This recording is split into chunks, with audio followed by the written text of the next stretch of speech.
So, a few weeks back, I mentioned this idea floating around, a tax for every single mile you drive in California. Sounded kind of out there, right? Just a theory. And yeah, a lot of people laughed. Dismissed it? No way, that happens. Well, it's not a theory anymore. It just cleared the state assembly. It is now heading to the Senate. This is real, and it's moving fast. So look, if you want to understand how California policy works before it hits your wallet, you're going to want to follow this channel. We track this stuff so you can see it coming. Okay, let's get into the details here. This isn't just an idea anymore. It's a real bill, and it could affect every single person who drives in this state. It's called Assembly Bill 1421, and the plan is, well, it's pretty simple. They want to charge California drivers for each and every mile they drive. Now, this is maybe the most important thing to understand. This is not a replacement for anything. It's an additional layer. You're still paying the gas tax, you're still paying your registration fees, your insurance, all of it. This is a brand new cost right on top. Okay, let's make this real. We're going to step away from the politics for a second and just look at the actual math. Because honestly, the numbers here tell you everything you need to know. So, the average car in California drives about 12,000 miles a year. Just keep that number in your head. Now, the proposed tax is somewhere between 6 and 9 cents a mile. And I know, 6 cents, it doesn't sound like a lot, right? Well, it doesn't sound like a lot until you start multiplying it by real life. Let's just take a typical two-car family. That's roughly 24,000 miles a year. Even at the low end of this tax, just 6 cents a mile, that family is now looking at an extra $1,440 every single year. And if it goes to the higher end, 9 cents a mile, that same family is now paying over $2,100. And let me be clear, that's not for gas, it's not for insurance, it's not for new tires. That is just the new tax for the simple act of driving your car.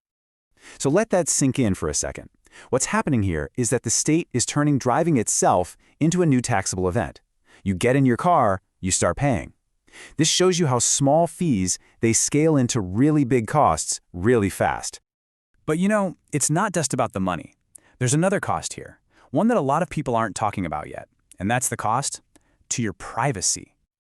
I mean, just think about it logically. How can you possibly charge someone per mile unless you know how many miles they're driving?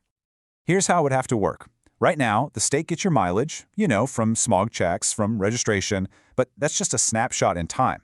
To actually bill you for every mile, they need continuous tracking. And this is the part you really got to understand. Once something is taxable, it has to be trackable. The government's entire incentive changes. It's no longer just about collecting data, it's about perfecting that data. Hey, by the way, if this kind of breakdown is useful to you, make sure you're following. We track this stuff in real time as it's happening. All right, let's zoom out a little bit and connect some dots. Because this bill, AB 1421, it didn't just pop up out of thin air.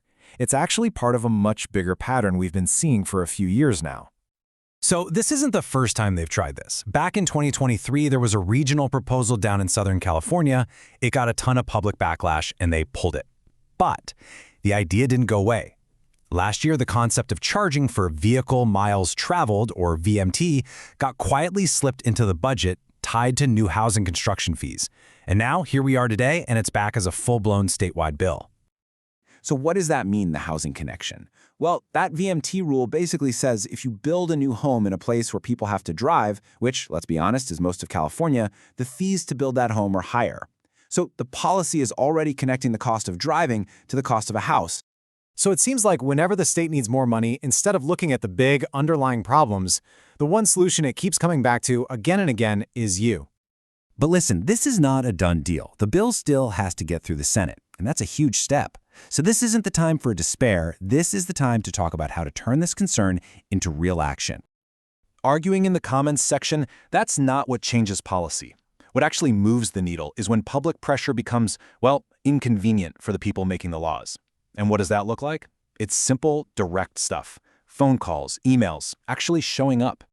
And to help with that, I've pinned the official information for Assembly Bill 1421 right below this explainer. I've also put contact info for state representatives there.